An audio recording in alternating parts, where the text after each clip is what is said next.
Selamat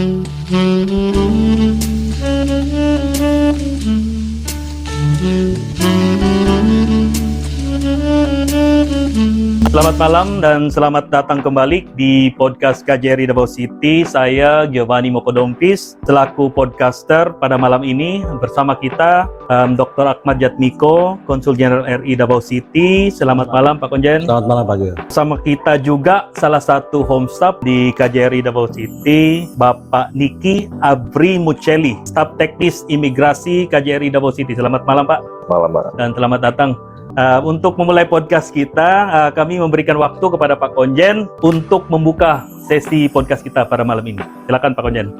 Terima kasih, selamat jumpa lagi. Sekarang adalah tanggal 12 Mei 2023. Kami akan mencoba berbicara mengenai hal-hal keimigrasian yang tentunya akan disampaikan oleh Pak Niki, Staf Teknis Imigrasi, mengenai masalah apakah yang terjadi di keimigrasian, terutama terkait dengan warga negara Indonesia yang harus kita bantu ataupun bermasalah di Davao City. Untuk itu silakan Pak Gio dilanjutkan untuk mengadakan wawancara. Terima kasih Pak Konjen. Mohon izin sekarang kita pindah ke Pak Niki ya. Pak Niki ini salah satu home staff KJRI Davao yang agak sangat sibuk Pak ya. Mungkin Bapak bisa memperkenalkan dulu Pak dan memberikan gambaran tentang tugas dan fungsi Bapak sebagai Staf Teknis Imigrasi. Silakan Pak. Terima kasih atas waktunya yang diberikan. Mohon izin yang terhormat Bapak Konsul Jenderal Republik Indonesia di Davao City. Mohon izin saya memperkenalkan diri. Nama saya Niki Abrimuchelli. Saya pegawai Kementerian Hukum dan HAM yang ditugaskan di perwakilan Republik Indonesia di Davao City sebagai Staf Teknis Imigrasi. Mungkin untuk mempersingkat waktu, kami akan menjelaskan apa sih imigrasi itu. Imigrasi di perwakilan RI di luar negeri mendukung pelaksanaan kekonsuleran Bapak Konsul Jenderal Republik Indonesia, khususnya dalam hal ini di Davao City. Dan untuk gambaran umumnya adalah kami memberikan pelayanan keimigrasian berupa penerbitan dokumen perjalanan Republik Indonesia atau biasa disebut dengan paspor, dan juga pelayanan penerbitan visa, dan untuk pengawasan juga kami lakukan bagi penggunaan paspor di wilayah kerja kami, khususnya di wilayah kerja Davao City. Dan tentunya juga kami melaksanakan koordinasi secara internal dengan fungsi-fungsi lainnya yang ada di KJRI Davao City, dan secara eksternal dengan instansi terkait dalam rangka pelaksanaan tugas. Terima kasih Pak Niki atas gambarannya. Pak Niki, sudah berapa lama tugas di KJRI Pak? Sampai bulan ini berarti sudah jalan 7 bulan Pak. Jadi selama 7 bulan, apa saja kegiatan-kegiatan Pak Niki sebagai Staf Teknis Imigrasi yang sudah dilakukan Pak? Selain memberikan pelayanan keimigrasian, paspor dan visa, kami juga memberikan asistensi kepada warga keturunan Indonesia yang ada di wilayah Mindanao Selatan. Karena bagaimanapun juga KJRI Davao City memiliki kewajiban untuk memberikan perlindungan terhadap warga keturunan Indonesia yang ada di Filipina Selatan, dalam hal ini di Mindanao Selatan, terkait dengan keberadaan dan legalitas mereka, karena memang mayoritas kondisi mereka yang secara marginal, jadi mereka sangat membutuhkan bantuan dari perwakilan RI khususnya di Davao City.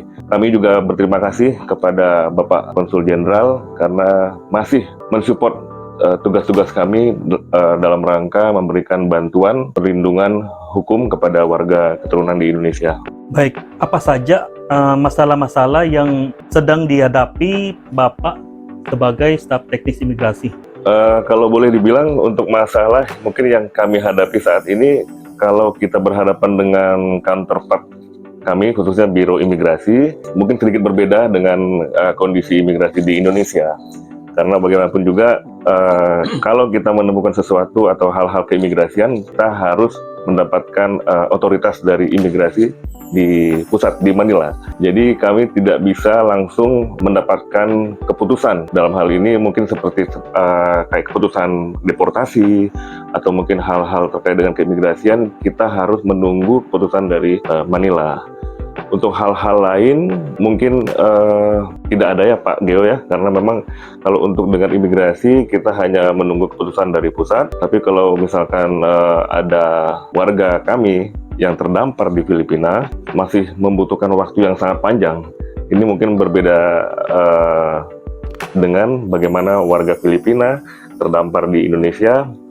Kami juga imigrasi dan instansi terkait aparat hukum juga sangat cepat untuk mengembalikan mereka ke Filipina. Tapi di Filipina kondisinya justru sebaliknya. Jadi banyak sekali berbeda dengan peraturan-peraturan imigrasi di Filipina dibandingkan imigrasi di Indonesia, Pak ya? Satu hal yang perlu juga diketahui oleh para pemirsa bahwa salah satu tugas yang agak rumit dilaksanakan oleh imigrasi yaitu mengenai bantuan hukum legalitas bagi orang-orang yang mengaku dirinya sebagai WNI. Itu rumit karena sampai sekarang agak susah atau belum bisa kita selesaikan dengan baik karena menyangkut banyak hal, karena mereka harus sudah melaksanakan konfirmasi, juga koordinasi dengan di imigrasi setempat dan juga koordinasi juga dengan Jakarta yang ternyata tidak mudah, yang sekitar 8.000 jadi konfirmasi sekitar 2.000-an dan itu masih berproses terus sampai sekarang. Begitu ya Pak? Siap. Baik Pak Konjen, dari penonton podcast KJRI yang belum tahu, di Filipina ini ada 3 pulau terbesar, yaitu Luzon, Visayas, dan Mindanao. Apakah WNI di Filipina Selatan, khususnya di Mindanao Pak ya, memegang dokumen izin tinggal yang sama dengan Luzon dan Visayas? Untuk kondisi tempat tinggal di wilayah Luzon, Visayas, dan Mindanao tentunya sangat berbeda karena data dari UNHCR yang kami dapatkan bahwa memang warga keturunan di Indonesia yang berada di Mindanao itu hampir dipastikan mereka tidak memiliki dokumen. Jadi perlu kami sampaikan juga, kami akan ada hal-hal yang mungkin perlu disampaikan bagi warga kita yang ada di Mindanao Selatan, apa hal-hal yang perlu diperhatikan. Karena bagaimanapun juga mereka sangat membutuhkan legalitas keberadaan mereka selama ada di negara Filipina. Pak, di Mindanao ini jumlah WNI-nya berapa Pak ya? Bisa dipastikan untuk WNI yang sudah terkonfirmasi itu 2.482 dan itu juga sudah termasuk dengan pamong dan penghubung yang memang rata-rata mereka juga oleh keturunan Bapak. Dan untuk dipastikan kembali itu juga kami saat ini masih belum menyelesaikan yang namanya PIDs project dari UNHCR. Dan mungkin ini juga akan terus berkesinambungan karena setiap 3 bulan itu dari mereka ada timeline-nya. Dan untuk yang gelombang kedua juga belum bisa dipastikan karena belum ada perjanjian kedua belah negara. Pak, tadi Bapak nyebut PIDs. PIDs itu apa? Oh ya, mohon izin menjelaskan untuk PIDs itu adalah Persons of Indonesian Descent. Jadi itu warga keturunan Indonesia. Dan ada juga istilahnya RINs, itu warga Indonesia yang telah terregistrasi, Register Indonesian National. Pak, kami sering dengar di Mindanao ini kebanyakan WNI pemegang dokumen namanya ECR atau ACR itu, Alien Certificate of Registration. Itu apa Pak ya? Terus gunanya sama WNI kita apa? Ini menarik. Jadi untuk ECR ini memang itu merupakan salah satu bentuk dari bagian solusi permanen dari pemerintah Filipina kepada warga keturunan Indonesia yang berada di Filipina Selatan. Karena bagaimanapun juga pemerintah Filipina memberikan suatu solusi kalau memang mereka ingin berada di Filipina, mereka harus tunduk dengan peraturan yang dikeluarkan oleh pemerintah Filipina. Dalam hal ini, salah satunya adalah dokumen Alien Certificate of Registration atau ACR yang dikeluarkan oleh Bureau of Immigration atau BI di setiap wilayahnya. Jadi ini kurang lebih semacam registrasi keberadaan mereka di Mindanao Selatan. Dan ini harus dilaporkan secara periodik per tahunnya, itu di awal tahun, 60 hari pertama di awal tahun, yang namanya program Annual Report. Itu ada semacam kartunya atau registrasi atau gimana?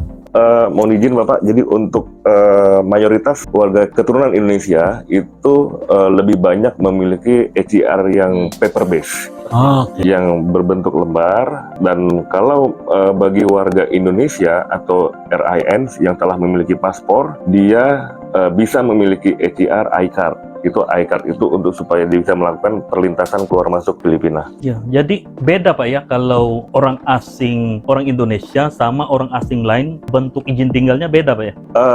Memang dalam aturannya di Departemen Sirkuler 026 juga sudah diatur bahwa perlakuan terhadap warga keturunan Indonesia, khususnya di Filipina Selatan, itu sudah ada pasal-pasalnya. Jadi dan ada juga kabar baik bagi kita semua bahwa di paper based ECR itu tidak lagi menyantumkan illegal entrance, itu sudah dihapus. Jadi saat ini dari BI sudah mengeluarkan lembar ECR tanpa ada kolom illegal entrance. Mungkin Pak Niki, apakah ada yang Bapak kepingin menyampaikan kepada WNI kita, khususnya yang mungkin masih mengalami kesulitan untuk mendapatkan izin tinggal di Filipina?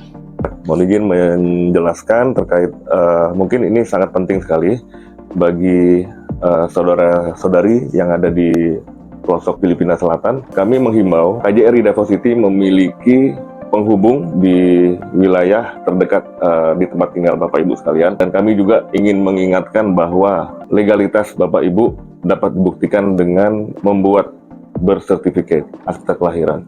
Bagaimanapun juga pemerintah Filipina saat ini masih gencar-gencarnya untuk memeriksa apakah Bapak Ibu memiliki ECR ataukah Bapak Ibu memiliki akta kelahiran, dan jangan sungkan-sungkan untuk menghubungi perwakilan atau penghubung KJRI Davao City di wilayah terdekat Bapak Ibu tinggal.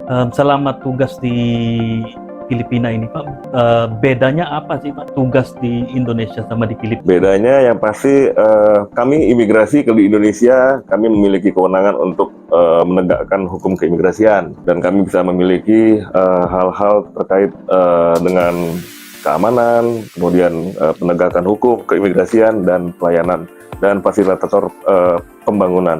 Namun kalau imigrasi yang berada di perwakilan luar negeri tentunya sangat berbeda sekali. Kami di sini tergabung di tim Satgas Perlindungan WNI. Jadi kami memiliki hal-hal tertentu yang diperintahkan oleh Bapak Konsul Jenderal untuk tergabung dalam tim Satgas PWNI terkait dengan kalau dari kami adalah pengawasan dan perlindungan warga negara Indonesia di Filipina Selatan. Baik, terima kasih Pak Niki sudah menjawab semua pertanyaan kami. Mohon izin, Pak Konjen, apakah ada tanggapan Pak dari tentang apa yang disampaikan oleh Pak Niki, kerjaannya, kegiatannya? Ya, kalau mengenai apa bedanya imigrasi di dalam negeri dan di luar negeri dari perwakilan, tentu saja beda. Kalau di dalam negeri adalah keimigrasian lebih menyangkut bagaimana orang yang dari luar masuk.